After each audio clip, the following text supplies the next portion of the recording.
Hello guys, maayong buntag. My name is Mon Capada, co-founder of Solutions from Pro. So kani nga series atong studyohan karon ang pag-create na og isa ka customer sa atong water billing. So nahimo na nato no, balikan nato. Nahimo na nato ang pag-set up og Laravel Livewire tapos at nag-ano na punta, nag-implementa og template sa gamit ang template nga tagi-download nato. Tapos naka-create na punta og login niya no, naka ano na tag login. Tapos ang last na to nga gibiyaan nga video, naka-create na punta og form para sa pag-create og ah, customer no. Kay ang billing system naman gina siya customer. Okay, so mo na niya atong nahimo og usapod nahimo na pud nato ang migration.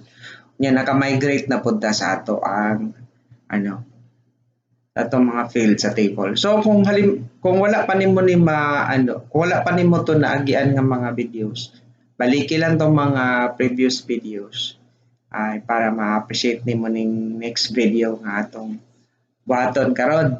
Okay, so first is so pang close na nato ni kay mag-focus ta sa pagbuhat o pag-create no sa sa Livewire, since Livewire atong ginagamit, ang ano aning form, ang ano ani ang code ani niya sa normal nga form is action man ni siya no. Kung familiar mo sa mga form submit. Pero sa Livewire lahi siya. No? So wire siya tapos okay, so wire submit tapos so dapat na dito sa ato ang create customer na atay save nga function. So check sa nato ni no. So customer name input wala tay name so mabutang tapos this is customer. Tapos sa email, name yapon siya, tapos email.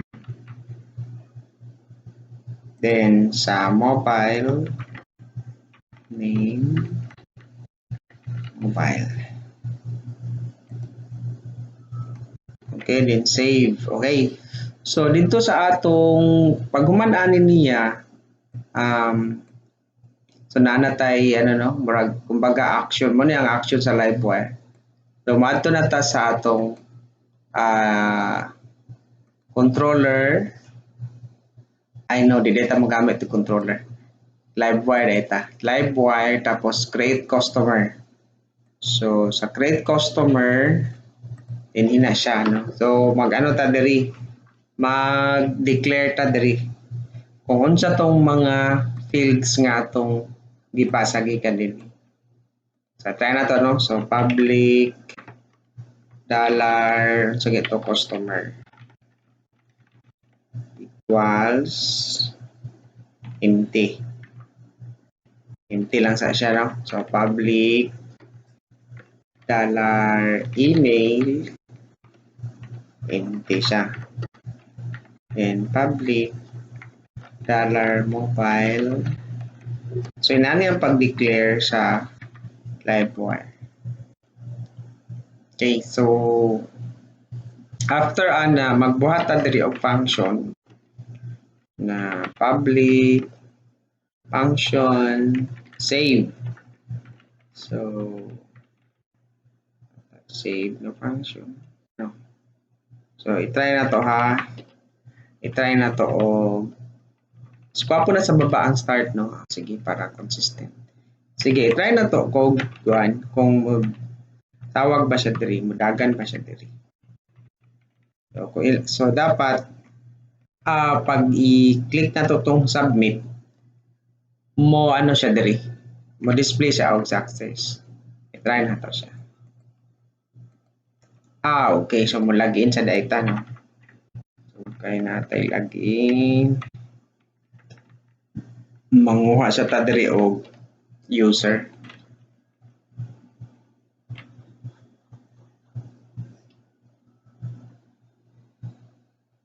dugay man. Okay? So, water billing, tapos user.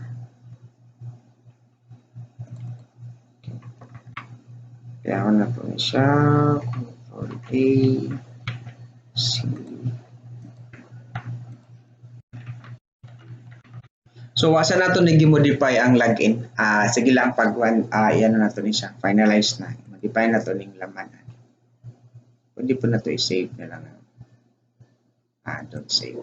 Okay, so di isa na ito hilabtan ng dashboard. Focus lang sa atas sa customer. Create customer. So, add customer. So, i-try na to og submit ha. Kung mudagan ba siya, okay. So, ilagan siya, no? Success. So, meaning, diri sa atong create customer, yung function ning atong gibuhat na kaning wire submit save. So, diri sa save, there is under sa Livewire na create customer, gitawag na to ni siya nga function. Gani. So, mani siya no? Sige, so nakita na to no nga natawag niya ni nga area, natawag niya nga save nga function. So, balik ta diri. I-try na nato siya o padagan sa actual. Okay, so para mabaw-an na to nga kining mga fields nga atong gi-declare diri. Para mabaw-an na to nga gipasa niya. So, i-DD na to ni siya. Try na to ano dollar this bawa customer. Okay, so ano na to kung ipasa ba niya ni kani atong gihatag na data. Sige, try na to ha. Okay, so ano siya?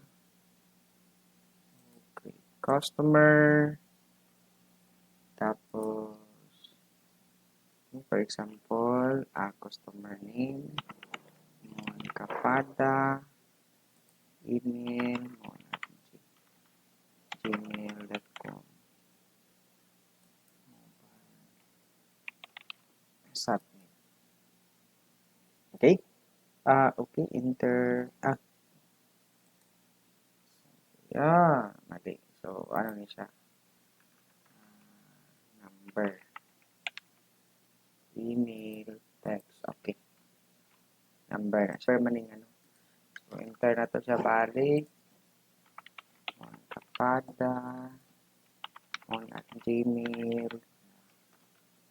Tapos, number estimate. Oh, wala siya gipasa.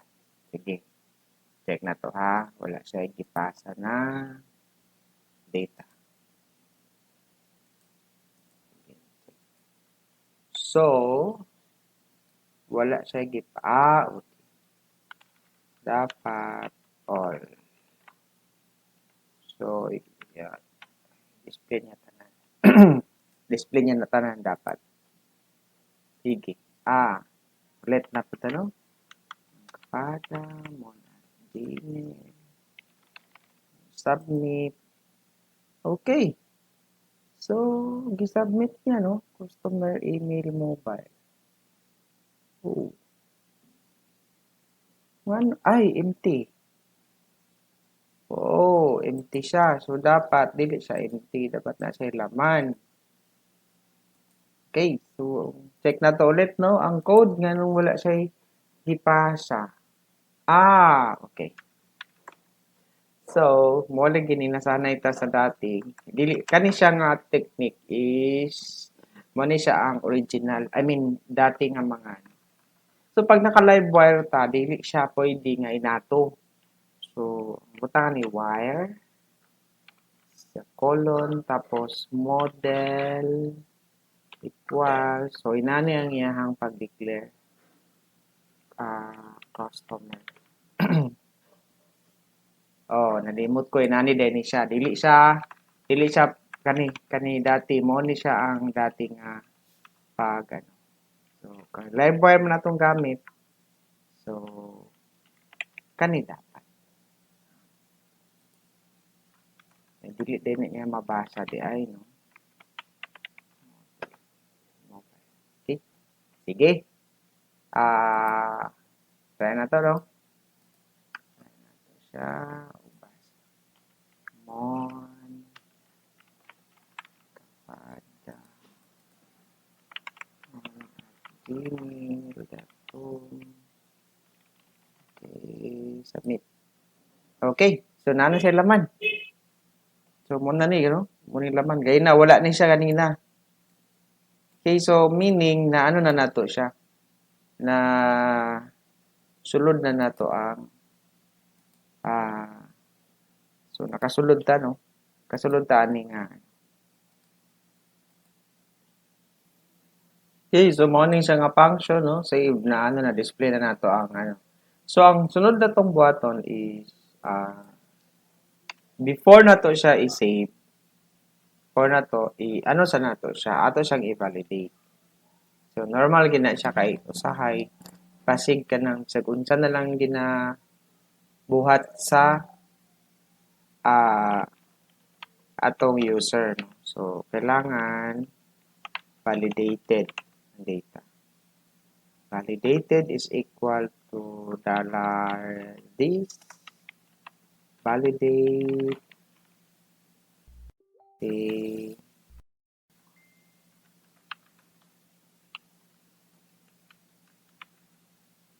so mo ni siya, no? Pag mag-validate ta, so first na itong i-validate is ang customer. Actually, customer name ni siya. Sige lang. Ato lang ni si ikuan customer name siya.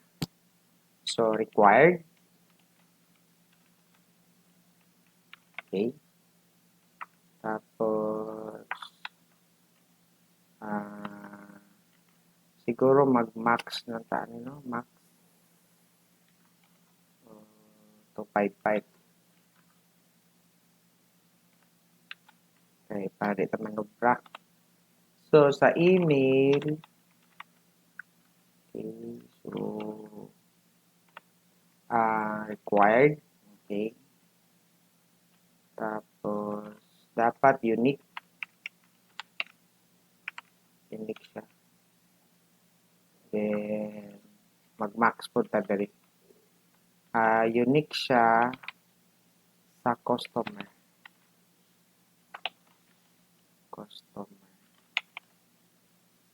Customer nga table ang ang ginabasihan. Then, max 255. Okay. Sige. Tapos, sa mobile, required. Tapos, dapat naka-unique din. And, customer. Tapos, max 255. Then,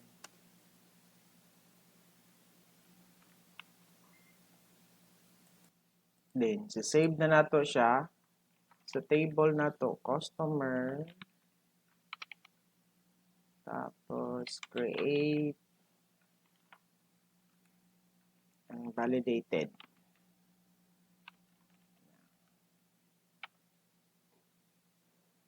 Okay, so try nato ni. Kung dagan ba siya? Napatay ko lang. So dapat ato siyang tawagon diri. Use app models dayon customer. Okay, so okay, murag feeling ko gamay ni siya. Feeling ko lang. Okay, sige daw, tanaw na to kung nag-error. Try na to siya.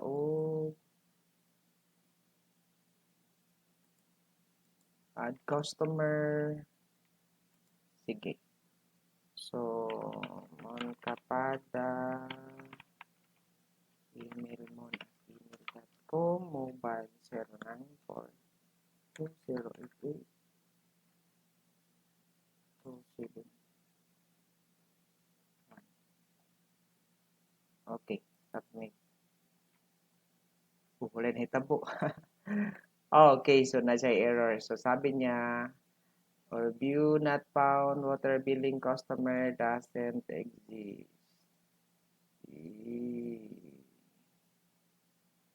Customer. Wala ba? Wala pa tayo customer. Meron. Okay, so sige. Pili din na siya customer. Full name. Full name din eh.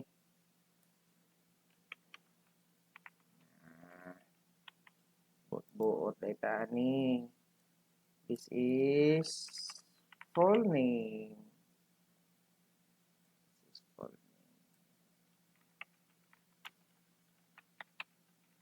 Sa inyong inyong proper na project, ang himo gidanin siya, dili na siya full name.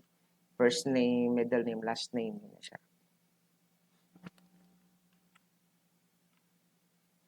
Sige daw, wait daw ta.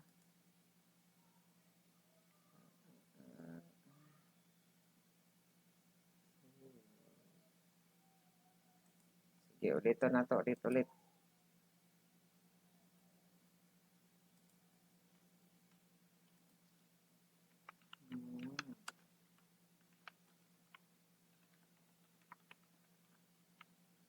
Submit. Error naman. So, sa ingon niya, table, view, water billing customer doesn't exist. Wala lagi daw ka-exist na.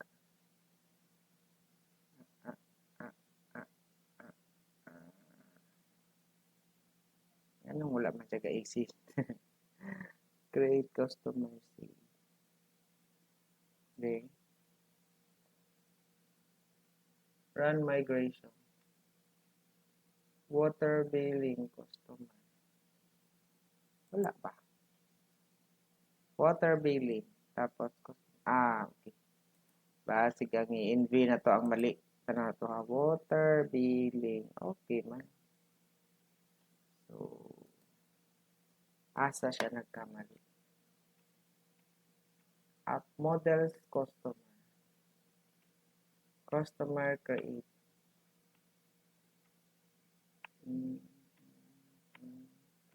Okay.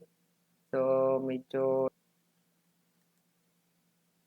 base table or view not found.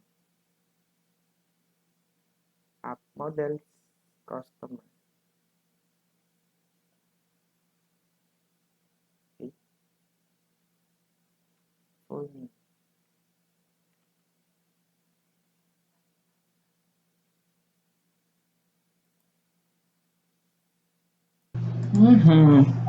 Okay, so normal gina siya mga basta magbuhatag basta mag-programming na gina siya mga error no. So diri nakita na to na customers ni siya kaya nag-point ni siya sa table. Customers. Okay.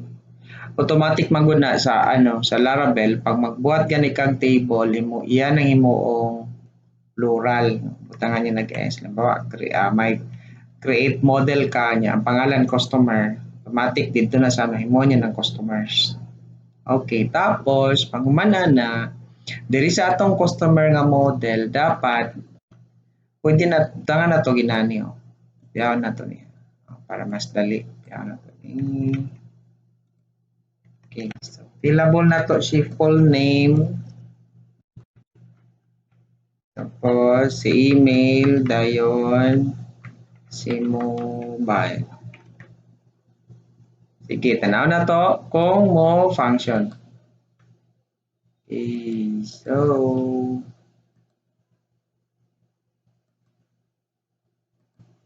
trial and error.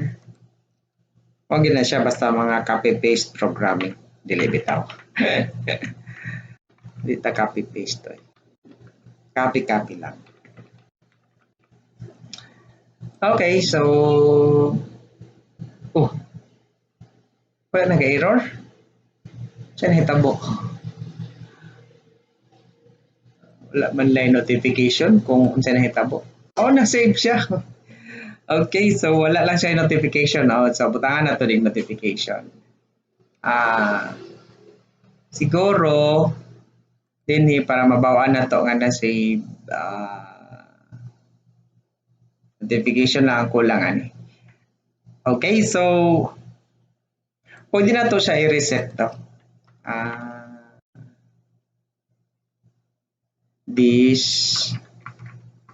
para bawaan na to siya. Pero butangan na to ni siya notification. Reset.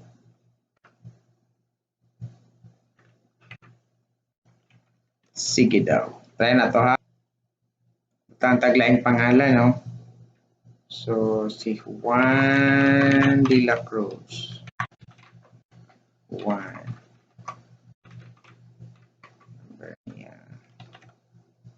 Submit.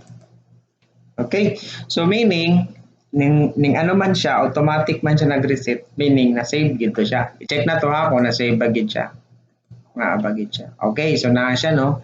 Then, notification, butangan na to ni notification para at least makabalot nga na-save na ang ano. Tapos, ang next na to nga video is nakasave naman ta, create kumbaga, ang next is display. So list dapat diri sa list of customer makita na siya diri nga naay na save nga mga data. Okay, so see you on our next video.